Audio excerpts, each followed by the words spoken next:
da defesa do Estado e das instituições democráticas. Capítulo I. Do Estado de Defesa e do Estado de Sítio. Seção I. Do Estado de Defesa. Art. 136.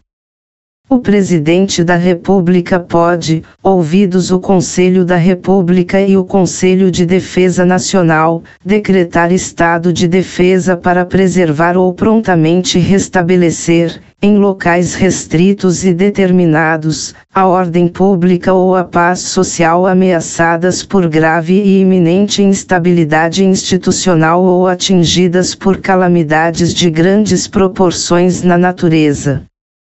Primeiro, o decreto que instituir o estado de defesa determinará o tempo de sua duração, especificará as áreas a serem abrangidas e indicará, nos termos e limites da lei, as medidas coercitivas a vigorarem, dentre as seguintes: I. Restrições aos direitos de A. Reunião, ainda que exercida no seio das associações. B. Sigilo de correspondência. C. Sigilo de comunicação telegráfica e telefônica. Segunda, ocupação e uso temporário de bens e serviços públicos, na hipótese de calamidade pública, respondendo à União pelos danos e custos decorrentes. Segundo, o tempo de duração do estado de defesa não será superior a 30 dias, podendo ser prorrogado uma vez, por igual período, se persistirem as razões que justificaram a sua decretação. Terceiro, na vigência do estado de defesa. I. A prisão por crime contra o Estado, determinada pelo executor da medida, será por este comunicada imediatamente ao juiz competente, que a relaxará, se não for legal, facultado ao preso requerer exame de corpo de delito à autoridade policial. Segunda, a comunicação será acompanhada de declaração, pela autoridade, do estado físico e mental do detido no momento de sua autuação. Terceira, a prisão ou detenção de qualquer pessoa não poderá ser superior a 10 dias, salvo quando autorizada pelo Poder Judiciário. Quarta, é vedada a incomunicabilidade do preso. Quarto, decretado o estado de defesa ou sua prorrogação, o Presidente da República, dentro de 24 horas, submeterá o ato com a respectiva justificação ao Congresso Nacional, que decidirá por maioria absoluta. Quinto, se o Congresso Nacional estiver em recesso, será convocado, extraordinariamente, no prazo de 5 dias. Sexto, o Congresso Nacional apreciará o decreto dentro de 10 dias contados de seu recebimento, devendo continuar funcionando enquanto vigorar o estado de defesa. Sétimo, rejeitado o decreto, cessa imediatamente o estado de defesa. Seção segunda. Do estado de sítio. Art. 137. O Presidente da República pode, ouvidos o Conselho da República e o Conselho de Defesa Nacional, solicitar ao Congresso Nacional autorização para decretar o estado de sítio nos casos de I. Comoção grave de repercussão nacional ou ocorrência de fatos que comprovem a ineficácia de medida tomada durante o estado de defesa. Segunda, declaração de estado de guerra ou resposta à agressão armada estrangeira. Parágrafo único. O Presidente da República, ao solicitar autorização para decretar o estado de sítio ou sua prorrogação, relatará os motivos determinantes do pedido, devendo o Congresso Nacional decidir por maioria absoluta. Art. 138. O decreto do estado de sítio indicará sua duração, as normas necessárias à sua execução e as garantias constitucionais que ficarão suspensas, e, depois de publicado, o Presidente da República designará o executor das medidas específicas e as áreas abrangidas. Primeiro, o estado de sítio, no caso do art. 137, não poderá ser decretado por mais de 30 dias, nem prorrogado, de cada vez, por prazo superior, no do inciso 2º, poderá ser decretado por todo o tempo que perdurar a guerra ou a agressão armada estrangeira. Segundo, solicitada a autorização para decretar o estado de sítio durante o recesso parlamentar, o presidente do Senado Federal, de imediato, convocará extraordinariamente o Congresso Nacional para se reunir dentro de 5 dias, a fim de apreciar o ato. Terceiro, o Congresso Nacional permanecerá em funcionamento até o término das medidas coercitivas. Art. 139. Na vigência do estado de sítio decretado com fundamento no art. 137, só poderão ser tomadas contra as pessoas as seguintes medidas. Obrigação de permanência em localidade determinada. Segunda, detenção em edifício não destinado a acusados ou condenados por crimes comuns. Terceira, restrições relativas à inviolabilidade da correspondência, ao sigilo das comunicações, à prestação de informações e à liberdade de imprensa, radiodifusão e televisão, na forma da lei. Quarta, suspensão da liberdade de reunião. Busca e apreensão em domicílio. Sexta, intervenção nas empresas de serviços públicos. Sétima, requisição de bens. Parágrafo único. Não se inclui nas restrições do inciso 3º a difusão de pronunciamentos de parlamentares efetuados em suas casas legislativas, desde que liberada pela respectiva mesa. Seção 3ª. Disposições gerais. Art. 140. A mesa do Congresso Nacional, ouvidos os líderes partidários, designará comissão composta de 5 de seus membros para acompanhar e fiscalizar a execução das medidas referentes ao estado de defesa e ao estado de sítio. Art. 141.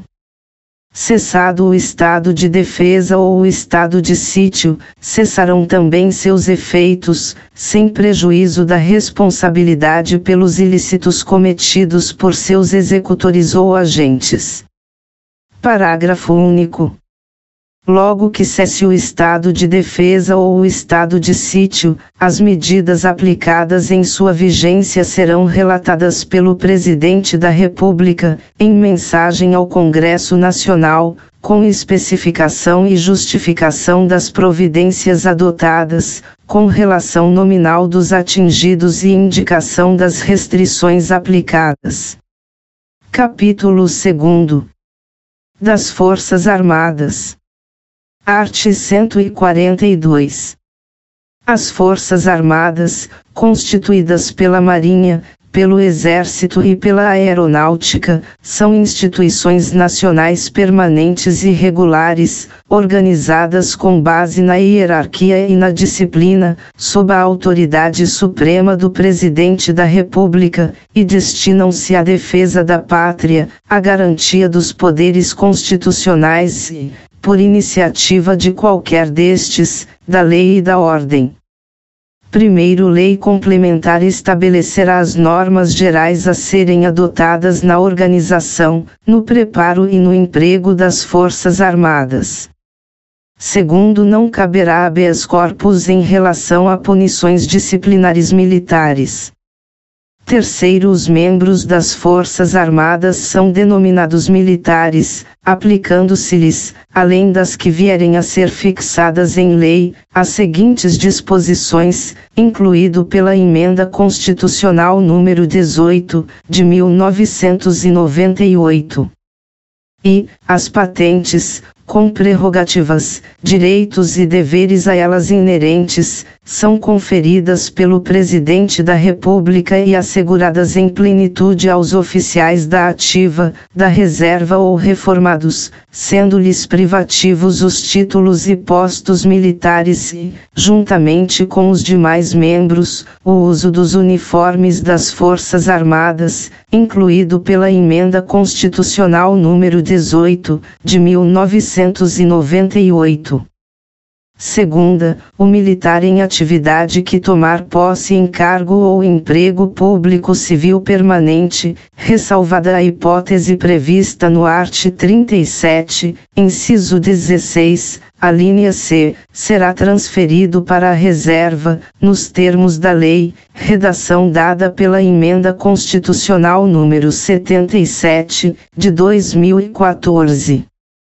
Terceira, o militar da ativa que, de acordo com a lei, tomar posse em cargo, emprego ou função pública civil temporária, não eletiva, ainda que da administração indireta, ressalvada a hipótese prevista no art. 37, inciso 16, a linha C, ficará agregado ao respectivo quadro e somente poderá, enquanto permanecer nessa situação, ser promovido por antiguidade, contando-se-lhe o tempo de serviço apenas para aquela promoção e transferência para a reserva, sendo depois de 2 anos de afastamento contínuos ou não, transferido para a reserva, nos termos da lei, redação dada pela Emenda Constitucional número 77, de 2014.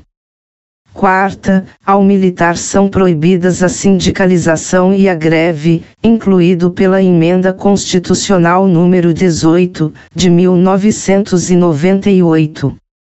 V. O militar, enquanto em serviço ativo, não pode estar filiado a partidos políticos, incluído pela Emenda Constitucional número 18, de 1998. Sexta, o oficial só perderá o posto e a patente se for julgado indigno do oficialato ou com ele incompatível, por decisão de tribunal militar de caráter permanente, em tempo de paz, ou de tribunal especial, em tempo de guerra, incluído pela Emenda Constitucional número 18, de 1998.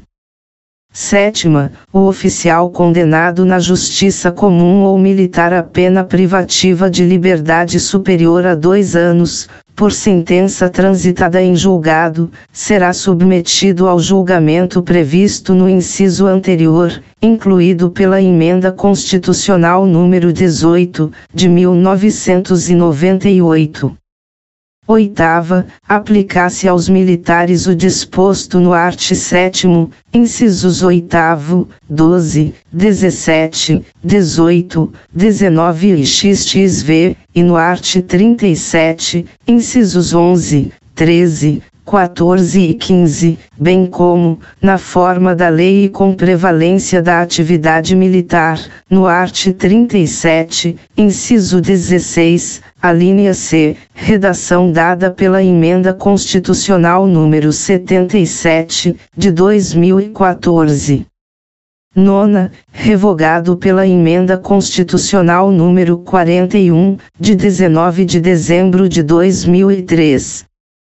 X. A lei disporá sobre o ingresso nas Forças Armadas, os limites de idade, a estabilidade e outras condições de transferência do militar para a inatividade, os direitos, os deveres, a remuneração, as prerrogativas e outras situações especiais dos militares, consideradas as peculiaridades de suas atividades, inclusive aquelas cumpridas por força de compromissos internacionais e de guerra.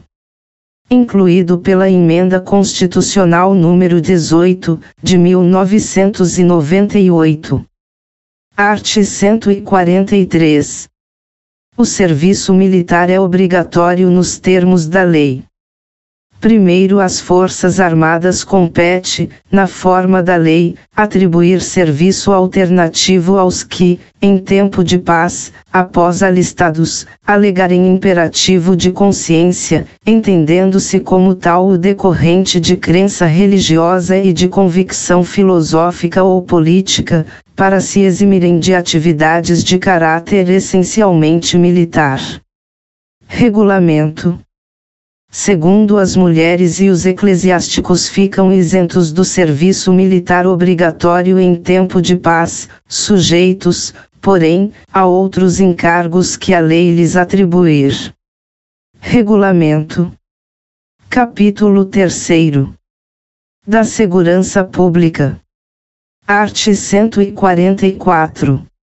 A segurança pública, dever do Estado, direito e responsabilidade de todos, é exercida para a preservação da ordem pública e da incolumidade das pessoas e do patrimônio, através dos seguintes órgãos: I. Polícia Federal. Segunda, Polícia Rodoviária Federal. Terceira, Polícia Ferroviária Federal. Quarta, Polícias Civis. V. Polícias Militares e Corpos de Bombeiros Militares. Primeiro, a Polícia Federal, instituída por lei como órgão permanente, organizado e mantido pela União e estruturado em carreira, destina-se à redação dada pela Emenda Constitucional número 19, de 1998. E apurar infrações penais contra a ordem política e social ou em detrimento de bens, serviços e interesses da União ou de suas entidades autárquicas e empresas públicas, assim como outras infrações cuja prática tenha repercussão interestadual ou internacional e exija repressão uniforme, segundo se dispuser em lei. Segunda, prevenir e reprimir o tráfico ilícito de entorpecentes e drogas afins, o contrabando e o descaminho, sem prejuízo da ação fazendária e de outros órgãos públicos nas respectivas áreas de competência. Terceira, exercer as funções de polícia marítima, aeroportuária e de fronteiras, redação dada pela Emenda Constitucional número 19, de 1998. Quarta, exercer, com exclusividade, as funções de Polícia Judiciária da União. Segundo, a Polícia Rodoviária Federal, órgão permanente, organizado e mantido pela União e estruturado em carreira, destina-se, na forma da lei, ao patrulhamento ostensivo das rodovias federais. Redação dada pela Emenda Constitucional número 19, de 1998. Terceiro, a Polícia Ferroviária Federal, órgão permanente, organizado e mantido pela União e estruturado em carreira, destina-se, na forma da lei, ao patrulhamento ostensivo das ferrovias federais. Redação dada pela Emenda Constitucional número 19, de 1998. Quarto, as polícias civis, dirigidas por delegados de polícia de carreira, incumbem, ressalvada a competência da União, as funções de polícia judiciária e a apuração de infrações penais, exceto as militares. Quinto, as polícias militares cabem à polícia ostensiva e à preservação da ordem pública, aos corpos de bombeiros militares, além das atribuições definidas em lei, incumbe a execução de atividades de defesa civil. Sexto, as polícias militares e corpos de bombeiros militares, forças auxiliares e reserva do Exército, subordinam-se, juntamente com as polícias civis, aos governadores dos estados, do Distrito Federal e dos territórios. 7º, a lei disciplinará a organização e o funcionamento dos órgãos responsáveis pela segurança pública, de maneira a garantir a eficiência de suas atividades. 8º, os municípios poderão constituir guardas municipais destinadas à proteção de seus bens, serviços e instalações, conforme dispuser a lei. 9º, a remuneração dos servidores policiais integrantes dos órgãos relacionados neste artigo será fixada na forma do 4º do art. 39. Incluído pela Emenda Constitucional número 19, de 1998. 10. A segurança viária, exercida para a preservação da ordem pública e da incolumidade das pessoas e do seu patrimônio nas vias públicas, incluído pela Emenda Constitucional número 82, de 2014. E compreende a educação, engenharia e fiscalização de trânsito, além de outras atividades previstas em lei, que assegurem ao cidadão o direito à mobilidade urbana eficiente, e, incluído pela Emenda Constitucional número 82, de 2014. Segunda, compete, no âmbito dos Estados, do Distrito Federal e dos municípios, aos respectivos órgãos ou entidades executivos e seus agentes de trânsito, estruturados em carreira, na forma da lei. Incluído pela Emenda Constitucional número 82, de 2014.